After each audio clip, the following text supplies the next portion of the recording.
Coming to the stomach, it is the most dilated part of the digestive tube. It intervenes between the esophagus and the duodenum. It acts as a reservoir of food, allows digestion. There is HCl in it, all that you can read. So, on average, the food is retained in the stomach for 3 to 4 hours. Okay, it depends on the quality of the food. Coming to the situation, the stomach occupies the epigastric, left hypochondriac, and umbilical regions. Capacity of the stomach in newborns, it is 30 to 50 ml. In adults, it is 1 to 1.5 liters. Okay. So fundus of the stomach is approximately filled with 50 ml air even when it is empty. Okay. So coming to the shape, it is J. In the cadaver, it is sickle shaped, but in living people, it is J shaped. So sthenic type, it is the normal J like this. Hypersthenic, the limb of the J is very oblique. Hyposthenic, it is vertical. Okay. These vertical people, they are susceptible to gastric ulcer. Okay. Hypersthenic fluid easily passes into the duodenum, so they are prone to duodenal ulcers. Okay, coming to presenting parts, we have first two orifices, cardiac orifice. So it is situated behind the left 7th costal cartilage, behind the last true cartilage, okay, last true ribs cartilage, and it is 40 centimeters from the insert teeth. C is third letter, so it is approximately 40 centimeters away from insert teeth. Okay, in front it is covered with peritoneum, overlapped by the liver, left lobe, and behind it is non-peritoneal over a triangular bare area. Okay. It is connected to the left crus of the diaphragm by the gastrophrenic ligament. Coming to the pyloric orifice, it is demarcated by the pre-pyloric vein of Mayo. Okay, it is situated at the L1 vertebral level because duodenum, we remember L1, L2, L3 like this. So it is situated at L1 level. Okay, so in front it is covered with peritoneum of the greater sac, and behind we have the pancreas. Okay, we have the neck of the pancreas separated by cavity of lesser sac. Coming to the lesser curvature, it forms the right border. Okay, and the most dependent part of the curvature extends slightly below the transpyloric plane. It is known as incisura angularis. Okay, lesser curvature gives attachment to two layers of lesser omentum which contain anastomosis of left and right gastric vessels. Okay, coming to the greater curvature, so it forms the left border of the stomach. So it begins at the cardiac notch like this, and it goes upwards and to the left. Okay, arches upwards, backwards, and to the left, forming the fundus at the left 5th intercostal space. At approximately near the apex bit only, you will have the fundus also. Then it goes downwards convexly towards the left, and then it goes like this towards the right, and opposite the incisura angularis, it forms the pyloric antrum. Okay. So the greater curvature, it gives attachment to the following peritoneal folds. At the cardiac end, it gives attachment to the gastrophrenic ligament. At opposite the fundus, it gives attachment to gastrosplenic ligament. And rest of the curvature, they give attachment to anterior two layers of greater omentum which contain anastomosis of right and left gastroepiploic vessels. Coming to anterior superior surface, we can see this in this figure. So it is entirely covered with peritoneum of greater sac. Okay, we have the following relations. Right part, it is overlapped by the gastric impression of the left lobe and quadrate lobe of the liver. Okay, the upper and left part, it is related to diaphragm beneath the left costal margin. Sometimes the spleen also will be there. Outside the diaphragm, we have the left lung and pleura. Okay, and 6th to 9th costal cartilages and their intercostal spaces. And below we have the intermediate triangular part. It comes in contact with the anterior abdominal wall. This is the gastric triangle, as you can see here.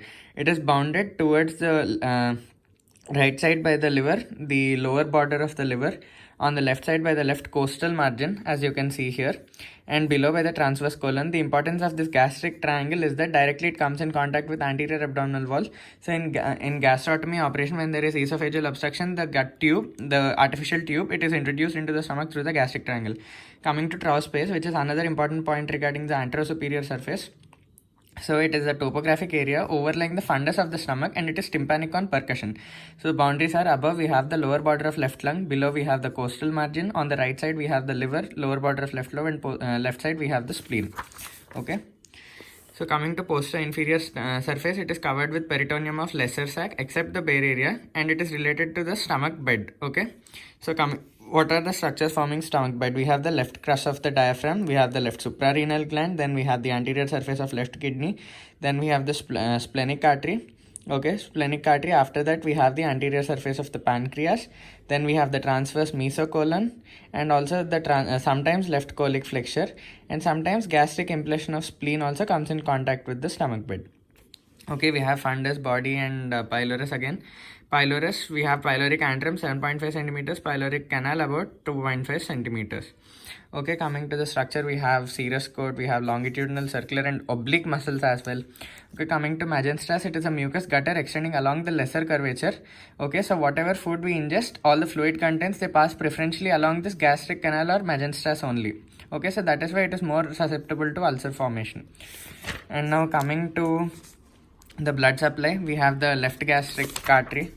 Okay, like this, we have the left gastric, which is a branch of the celiac trunk. Okay, we have the right gastric, which is a branch of the gastroduodenal artery, which is also a branch of the hepatic artery. Okay, and then we have the splenic artery, which goes like this and gives short gastric and posterior gastric branches. The splenic artery then gives the left gastroepiploic artery, and then the right gastroepiploic artery, we will get that from the gastroduodenal artery. Okay, right gastric is a branch of common hepatic artery, sorry. Okay, and then coming to the venous drainage, veins, they drain as follows. So right and left gastric veins into the trunk of the portal vein. So here you have portal veins, so they drain here. And coming to the short gastric veins, they drain into the splenic veins. The right gastroepiploic veins, they drain into the trunk of superior mesenteric vein. Okay, left gastroepiploic also drain into the splenic vein. Okay, we have a portocaval anastomosis at the lower end of the esophagus. So we know that it causes esophageal varices or piles. And lymphatic drainage. So there are, first there is serosa. So we have serous plexus, then muscularis, so intramuscular, and then submucous plexus. We have these three lymphatic plexuses. Okay, from the subserous plexus, finally lymphatics, they drain into the pancreatosplenic lymph nodes. If you draw a vertical line extending from the cardiac orifice, okay, from the left of this part, all of them going to pancreatosplenic lymph nodes. Okay, from the on the right side of this line, from the upper part, they go into the left gastric nodes. Okay, from the pylorus, from the lower part, they go into right gastroepiploic nodes, pyloric and hepatic nodes as well. Okay, so that is what happens. Coming to nerve supply, sympathetics is from preganglionic T6 to T9, postganglionic forms the plexus, celiac plexus. Okay, the sensory sympathetic convey painful fibers from the stomach. Okay, sympathetics are primarily vasomotor in function. Okay, T6 to T9. Parasympathetic supply derived from both the vagi. Remember, nerve of Latarjet and nerve of Grassi. Highly selective vagotomy, we cut the nerve of Latarjet to prevent acid secretion. Coming to ligaments, we have lesser and greater omentum. We have the gastrosplenic, gastrophrenic, and also the superior gastropancreatic fold. Okay, so these are this is everything about the stomach. Coming to the spleen, it is a friable, vascular, purple colored hemolymph organ. Hemo because it manufactures RBCs before birth, and after birth it manufactures lymphocytes. Okay, so that is why hemolymph organ. Regeneration is present. It moves along with respiration, and it is not essentially extremely essential for living. Okay. Coming to the spleen, the medial 1/3 is located in the epigastrium. The lateral 2/3 is located in the left hypochondrium.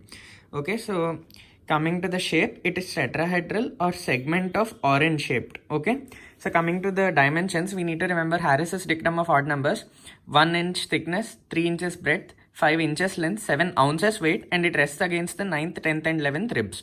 Okay, so it has a medial end which is blunt and towards the vertebral column. It is present opposite to the spine of T10. See, axis of spleen is the 10th rib. So medial end also it is opposite to spine of T10. Lateral end, it is broad. It lies about the left colic flexure and above the phrenicocholic ligament. So that is why you have the colic impression here. Okay, so the lateral end, it lies above the left colic flexure and also phrenicocholic ligament above it, because phrenicocholic ligament is a sustenaculum leans. It supports the spleen from beneath. So coming to the surfaces, first we have two surfaces, that is visceral and diaphragmatic surface. Coming to the visceral surface, between the superior border and the hilum, we have the gastric impression, okay, which is related to the fundus. And between the intermediate border and the hilum, we have the impression for the kidney. Between the inferior border and the hilum, we have for the kidney, we have renal impression. Okay, and also between the two layers of lienorenal ligament, we have the tail of the pancreas. Remember, it is non-peritoneal. Tail of pancreas is the content of the lienorenal ligament. Okay, and also we have the left colic impression here. Okay, coming to diaphragmatic surface, it is smooth. It rests in the space present between diaphragm separated by the recess. So relations. we have the diaphragm. Outside the diaphragm, we have the lower lung of the lower border of left lung and left pleural sac in upper 1/3, costodiaphragmatic recess in the lower 2/3, and then 9, 10, 11 ribs. Okay. So that's it about the diaphragmatic and visceral surface. Axis of the 10th rib is the oblique axis of the spleen. Coming to the borders, the spleen has a sharp superior border. It has many notches. These notches on the superior border indicate the lobulated development of the spleen. Okay, we also have the inferior border, superior border. It actually separates the gastric impression from the diaphragmatic surface. Okay, inferior border, it separates the renal impression from the diaphragmatic surface. Okay, coming to the anterior basal angle. See, basal angles, you have them at the base. Okay, so basal angle, anterior basal angle, it is between the superior border and the lateral end. Okay, basal angle. Okay, we have it here. So at the lateral end only, between superior border and lateral end, we have anterior basal angle. Between between inferior border and lateral end, we have posterior basal angle. Okay, so anterior basal angle, this is what we palpate when the spleen enlarges. It is called the clinical angle of the spleen. Okay, so coming to the ligaments. First, we have the gastrosplenic ligament. It is attached to the fundus of the stomach and to the spleen. Okay. So the anterior layer, see, gastrosplenic and lienorenal ligaments, they are the true ligaments of the spleen. Okay, they're actually the pedicles of the spleen. Okay, so that is why the anterior layer of these ligaments is from the lesser sac, and the posterior layer is from the greater sac. Okay, so that's it. And coming to the gastrosplenic ligaments, anterior, greater and lesser sac, and it connects the fundus of the stomach to anterior lip of the hilum of the spleen. Okay, the contents are the left gastroepiploic artery, okay, as well as the short gastric arteries. Because the tail of the pancreas and the splenic artery and vessels and plexus of nerves is the content of the lienorenal ligament. Okay, again, and anterior layer from lesser sac, posterior layer from greater sac. Okay, the lienorenal ligament, we talked about that, the contents, the attachments, it attaches to the anterior surface of left kidney, renal, with the posterior lip of the hilum of the spleen. Anterior lip, we had the gastrosplenic ligament attached. Okay, so that's it. Both these lienorenal and gastrosplenic ligaments form the pedicle of the spleen. Next, we have the lienophrenic ligament. Okay, it is an upward extension of the lienorenal ligament. Okay, so that is why it suspends the spleen from above. It is called the suspensory ligament of spleen. Okay, it attaches to the diaphragm. Coming to the phrenicocholic ligament, it is a triangular fold, extends from the left cholic flexure to the diaphragm opposite the 10th or 11th rib. That is why it supports the spleen from below. It is called sustenaculum liens. Okay. So coming to the arterial supply, it is from the splenic artery. Okay, we have many branches. The splenic artery, after it is tortuous, okay, after entering the spleen through the lienorenal ligament, it divides into many segmental arteries. All of them are end arteries. Each segmental artery divides into smaller and smaller branches, and then it divides into arterioles. All these arterioles divide into penicilli. We have all these things. Okay, splenic microcirculation is both open and closed. Venous drainage, the trunks of the splenic vein from the hilum, they join the splenic vein and drain into the portal vein. Okay, lymphatic drainage, they converge at the hilum, all these lymphatics, and they drain into the pancreatosplenic lymph nodes. Nerve supply, celiac plexus.